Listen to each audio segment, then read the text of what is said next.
Hi everyone, and welcome back to Art with Mrs. S. Today we're going to be starting to explore some STEAM experiments with our artwork. And today you're going to need a white plate, some Skittles. I have original and wild berry here, so I have every color of the rainbow. And you'll also need some warm water to do this experiment.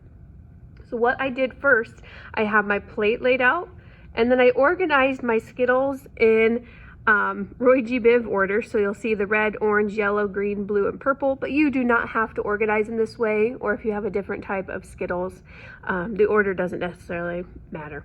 What you'll also want to do is have them at the edge of the paper plate, or if you have a ceramic white plate, and then you're going to have this whole center part open. So what I'm going to do next is add in some warm water. It doesn't have to be scalding hot, but it shouldn't be freezing cold. And I'm just going to place a little bit of that water in the center of my Skittles. Here we go.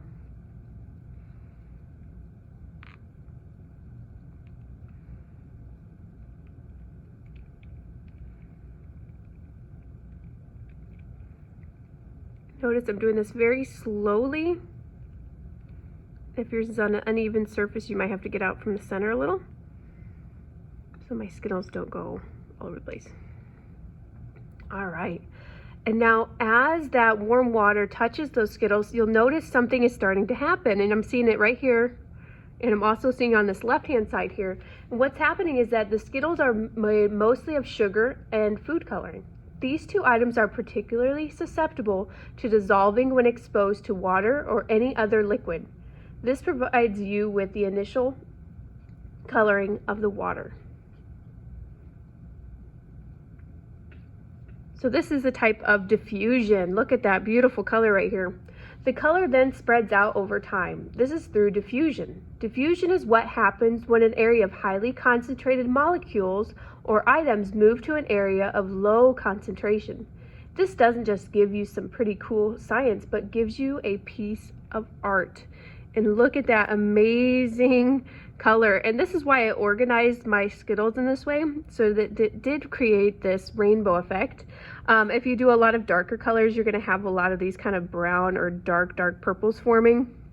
And then you could also practice or play around with doing a different type of pattern. So maybe you're doing warm colors, red, orange, and yellow, and doing those in a pattern, or maybe you want to try some darker colors, like maybe doing purple and then a lighter color like yellow, and reverse those.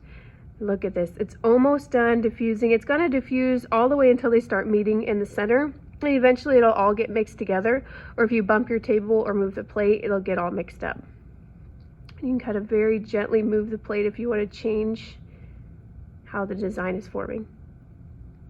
All right, I can't wait to see you try this awesome experiment at home, and thanks for joining me today.